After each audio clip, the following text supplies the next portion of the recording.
Part 1. You will hear a telephone conversation between a language student and an advisor. First, you have some time to look at questions 1 to 6.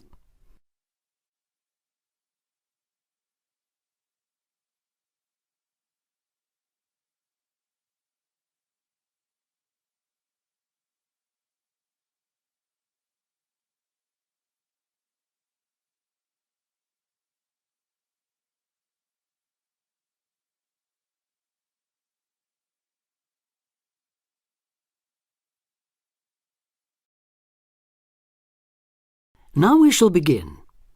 You should answer the questions as you listen because you will not hear the recording a second time. Listen carefully and answer questions 1 to 6. Homestay Language Learning, Lisa McDowell here. How can I help you? Hello, my name's Dan, Hello, Dan. and I'm going to be living with a family in Edinburgh for 3 months, so I'd like some advice on what to bring with me. I'm flying in via Singapore on the 15th. Right. Well, perhaps most important of all are your documents. Vaccination certificate, sponsor's letter, and the certifying letter from us for immigration. Yes, I've got all those in order, I think. What I'm really wondering about are money and clothes and things for my room. Personal effects, in other words. OK, let's start with cash. You'll already have money in your bank account here, of course, but make sure when you get here you have some cash on you. Pounds, that is, not euros or dollars. How much do you suggest? I'd say 50 as an absolute minimum. OK. Now, the next thing is which clothes to bring. What do you think? Well, as I'm sure you know, it can get pretty cold here, so you will need some warm clothing. There are shops near here that sell winter clothes quite cheaply, so you really don't need to bring much. Do make sure, though, that you have at least one thick sweater and a jacket with you when you arrive here. The temperature's likely to be a lot lower than in Singapore. Thanks for the warning. Now, something else I'm not sure about is whether to bring my computer. It's a laptop, so it won't take up much room. 2 problems. Firstly, it might not be compatible with the electricity supply in this country. And secondly, there's a risk of it getting broken in transit. Someone travelling here had hers smashed only last month. But surely I can carry it as hand luggage. Usually, yes, but because of all the tight security right now, you may have to check it in. So my advice is to leave yours at home. OK, I think I will. Is there anything else you'd advise against bringing? Well, you won't need household or cooking things. They'll all be provided. And importing food, of course, isn't allowed by customs, though I imagine you already knew that. Well, yes. But there are 1 or 2 things I'd suggest you find room for in your suitcase. Yes? Perhaps a few of your favourite cassettes or compact discs. Of course, you might be able to find them in the shops here, but then again, you might not. That's a good idea. Anything else? Yes, some photographs of people and places that are special to you could be nice. They can really make your room feel like home. It's just a thought. I'll see if I've got a few good ones. Before you hear the rest of the conversation, you have some time to look at questions 7 to 10.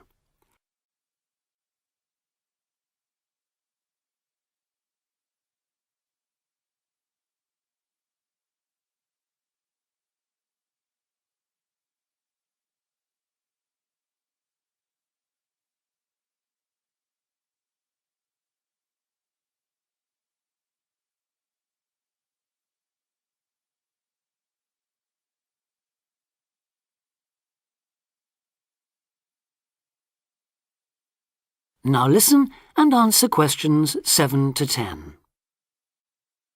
Just a few points about packing. Make sure all your cases are clearly labelled, in English, with your host family's name and address. Just in case they go missing on the way. It has been known to happen. What name do I write, by the way? It's Wark. Lewis and Amy Wark. So that's W-A-L-K? It's actually W-A-R-K. But we'll be posting full details to you later this week. Right, fine. And I'd better put some essentials in my hand luggage, enough for a night or two in case, as you say, anything happens to my main cases. Yes, I'd recommend a change of t-shirt and socks and so on, plus any medication you may need, and a toothbrush, of course. And my tights. Your tights? Yes, for the flight. Wearing them helps prevent deep vein thrombosis when you're flying long distances, not getting any exercise. Oh yes, I've heard about that. Now, talking about exercise, there's one last thing. When you've packed your baggage, check you can carry it, all of it, at least 500 metres without any help. You may have to do that. OK. Well, thanks for all your help. You've cleared up a lot of points. Oh, you're welcome. Have a safe journey, and we'll look forward to seeing you next month. Bye. Bye.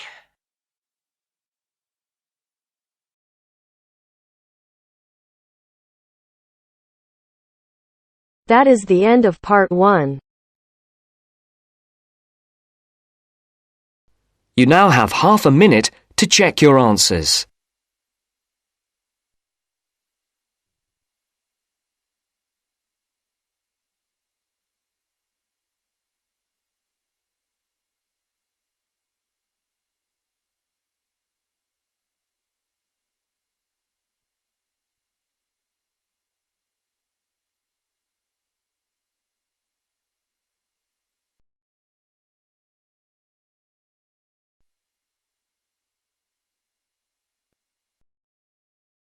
Now turns to part 2. Part 2. First, you have some time to look at questions 11 to 16.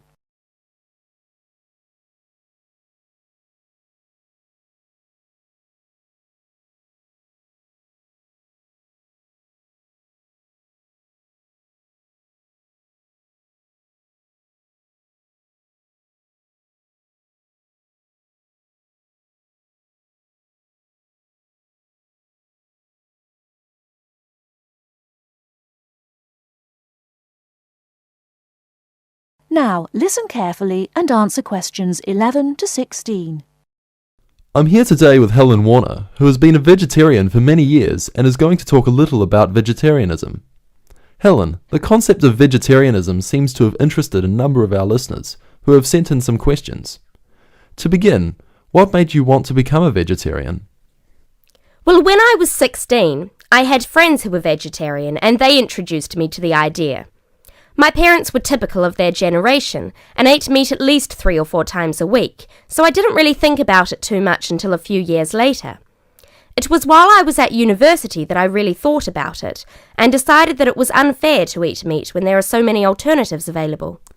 Is there anything you miss about not eating meat? No, not really. As I said, there are so many substitutes available these days, perhaps the most important of which comes from the soya bean. Soya is so versatile and is the staple substitute for most vegetarians. So what about the nutritional value of vegetarian food? Isn't it true that there are some vitamins that you can't get from soya or vegetables alone? Surely people need these vitamins. Yes, that's correct. But actually there is only one vital vitamin that is only present in meat. That's vitamin B12. Most vegetarians are aware of the implication of this and actually take B12 supplement in the form of tablets. Of course, the way you cook vegetables is also very important in preserving vitamins. Many countries, particularly the UK, have a reputation for overcooking vegetables. Water-soluble vitamins, where the vitamins are dissolved into the water, are often lost. Vitamin C is a common example. However, the loss of vitamins can be avoided by microwaving or steaming vegetables, which is what I do whenever I cook. Some people don't want to change their cooking habits too much, so if you do boil them, simply cut down on the cooking time. So a vegetarian diet is fairly healthy then? Oh yes. A lot of people believe that vegetarianism is unhealthy, but that's actually not the case. Vegetarians are actually considerably healthier than many meat eaters. Consider for a minute the health aspects of the incredible amount of meat this country and others like it consume. The statistics for beef eating, for example, are quite frightening. The world figure for beef consumption is slightly less than 11 kilograms per person each year. Yet in Europe, the average consumption is nearly double that, at 21 kilos per person. And in the USA, it is even worse, with the average person eating 44 kilograms of beef every year.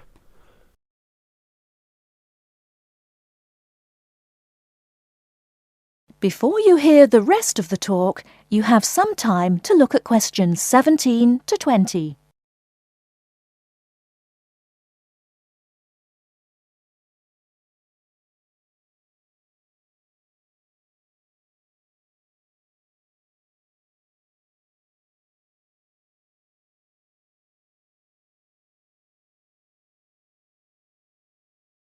Now listen and answer questions 17 to 20. So are you suggesting that people stop eating meat altogether and everyone adopts a vegetarian lifestyle? No, not at all. Even in the healthiest diets, there is still a place for meat, but it should be eaten in moderation. Many nutritionists think of foods in terms of a pyramid, with the foods we can eat relatively freely at the bottom and the foods we should carefully restrict at the top. The majority of our diet should be composed of cereals, which would go on the bottom row of the pyramid. In this category could also be included such things as rice and pasta. Next, a good diet is followed by a roughly equal amount of vegetables and fruit. I have at least 2 servings a day of fruit and vegetables whenever possible. In decreasing quantities, you can then eat dairy foods, eggs, cheese, etc. Almost at the top of the food pyramid comes fish, carefully prepared of course, not dripping in oil or batter, and white meat. Chicken, for example, is a comparatively healthy meat, but again, a lot of this comes down to preparation methods. Right at the top of the pyramid come the ingredients of far too many Western meals, red meat and potatoes. It is particularly in that area that I would suggest moderation. Well, thank you very much, Helen. I'm sure that a lot of listeners are interested in your views.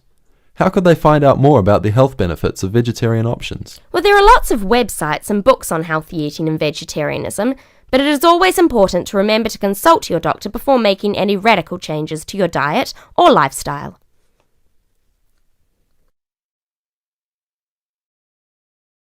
That is the end of part 2. You now have half a minute to check your answers.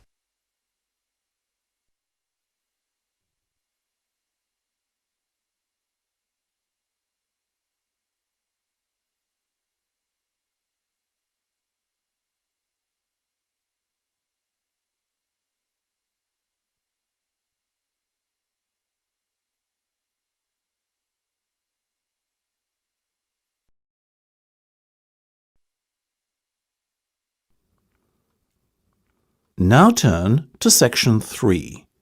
Section 3. You will hear a discussion between 2 students and their tutor. First, you have some time to look at questions 21 to 25.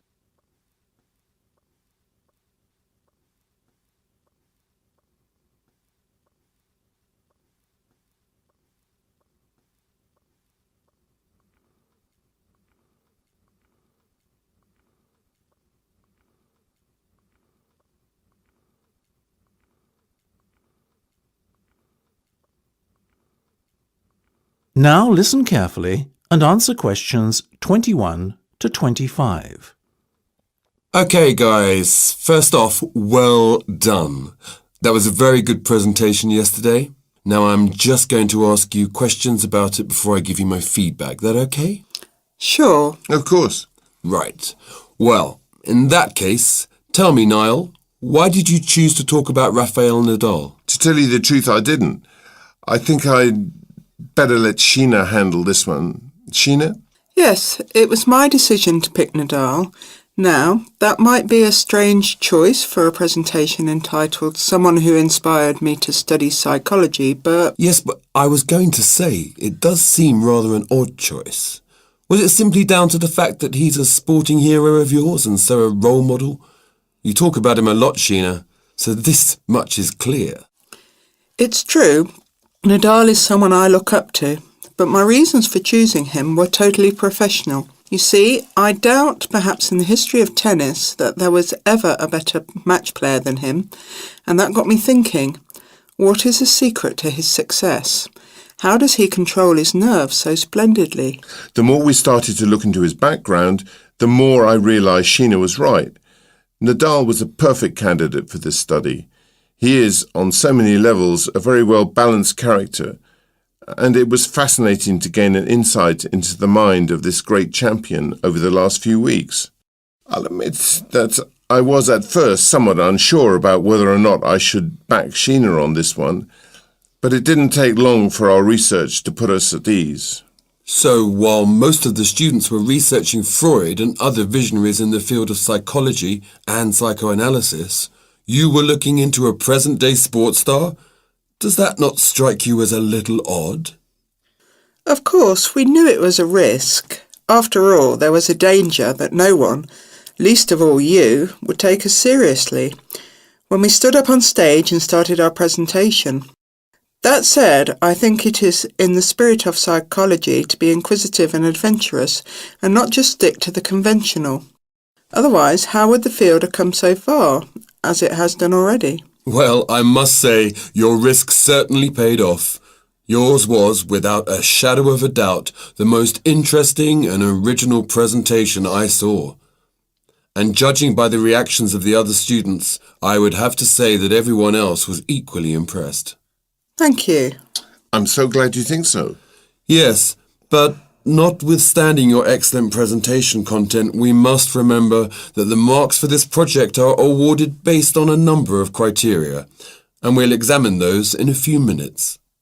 But first, another question. Where did you find your sources? Well, and I don't quite know how we managed it, but we were able to secure a face-to-face interview with Nadal while he was over here for the Wimbledon Tennis Championship, so we weren't reliant on newspaper articles and interviews or any other forms of secondary sources.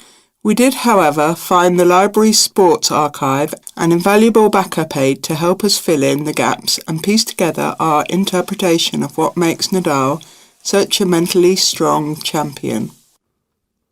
Before you hear the rest of the discussion, you have some time to look at questions 26 to 30.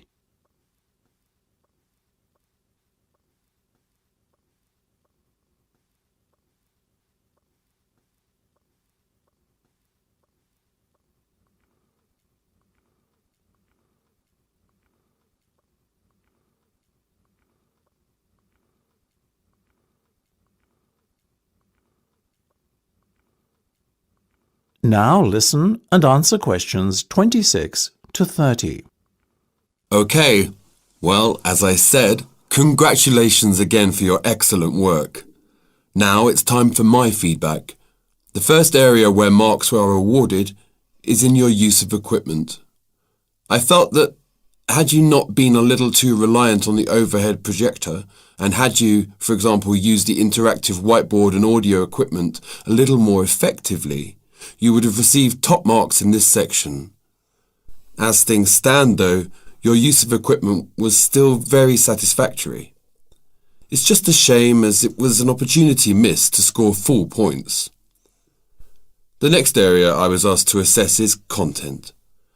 As you might have guessed, I simply can't fault you on that. Highly original work, so well done. As for your timing, I felt that the two of you were a little too over-rehearsed, so the presentation felt, at times, a little robotic. That said, again, it was very satisfactory, and you would get full points for effort. Sadly, though, there is such a thing as trying too hard, and that cost you top marks here, I'm afraid. Oh, I see. Right. What was particularly impressive, though, was the thick handout you'd prepared for everyone. I took it home to read through it afterwards, and it was very well written. But not alone that, it also enhanced my experience of the presentation itself on the day, as I was able to refer to the handout for further information on what was being discussed and to answer any questions I had. Very nice. As for your level of interaction, Well, you had so much that you were intent on packing into your 20-minute time slot that sadly you run out of time at the end, which left no room whatsoever for interaction and no one had the chance to ask you any questions. You've probably guessed, therefore, that you did worse than average in this department and unfortunately your score will have to reflect this. Oh my goodness, everything sounded so positive at the start. That is a big disappointment. We worked so hard. Now, don't be so quick to get deflated. Remember your presentation skills only count for 15% of the project grade. Your score in this assessment, even if it were terrible, would still not be enough to prevent you from getting top marks overall. It's very hard to score well in the presentation assessment anyway, so believe me, you both did reasonably well. Thank you. I wish I felt like that. Yes, your feedback was very constructive. We're just a little disappointed with ourselves. Why? That's the end of section 3. You have half a minute to check your answers.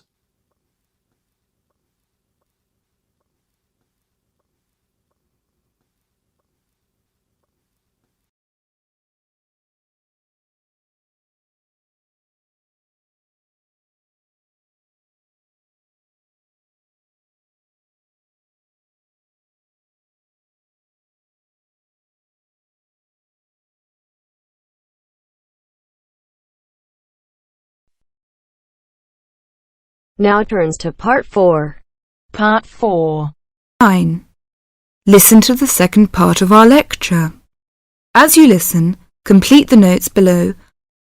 First, you have some time to look at questions 31 to 40.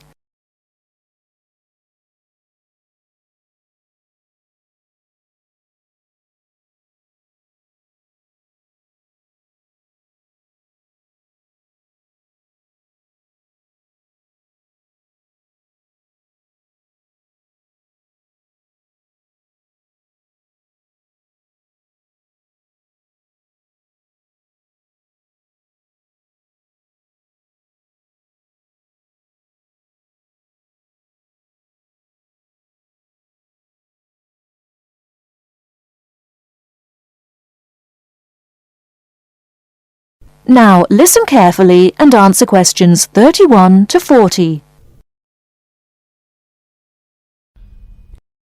River dance is not just an expression of self-confidence, a kind of culturally interesting pop song.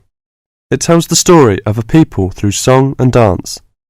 It tells the story of the people whose spirit was broken by an event which occurred in the middle of the last century, but continued to affect the society until 1961, the Great Famine. What is a famine? In 1840, the official population of Ireland was 8 million. They were largely poor and living in the countryside. They were beginning to have an interest in independence, and perhaps had things been different, Ireland might have been independent much earlier. But there was a serious problem in the agricultural system. All crops were grown to pay the rent of the land, and all that was grown to eat was the potato. This was fine until the potato crop failed, as it did from 1845 to 1848. The stories of what happened in those times live on in the popular culture of Ireland, and I won't tell them here, but the result was that 2 million people died or left the country by 1851. When you realise that the population continued to go down until 1961, you can realise what a disastrous effect this famine had on the people. Compared with China, imagine if the famine of 1960 reduced the population by a quarter and it kept falling to less than half of its pre-famine figure. Anybody with ideas left and went to England, America or Australia. The people left behind were broken by their experiences and, in effect, the famine and its consequences put an end to all serious development in the country until well into this century. The Irish in Ireland lost all hope and self-confidence, and much of our modern culture is about the sadness of that time and the sorrow of saying goodbye to those who left and left well into this century. Ireland has the highest emigration rate of any country in Europe for the last 2 centuries. We even have an expression for this saying goodbye. It is called the American wake. It means the ceremony, like that of a funeral for someone going to America, because you will never see him or her again. Do you know why there is Irish music on the film Titanic? It is because most of the people killed were Irish. The leaving continued until the 1970s because independence in 1921 was followed by a civil war and an economic depression. Almost every family in Ireland has relatives abroad, and up to the 60s in some places, of a class of 30 graduating from high school all left. Along the west coast, closed-up houses from that time falling into ruin are still common. That is the end of part 4. You now have half a minute to check your answers.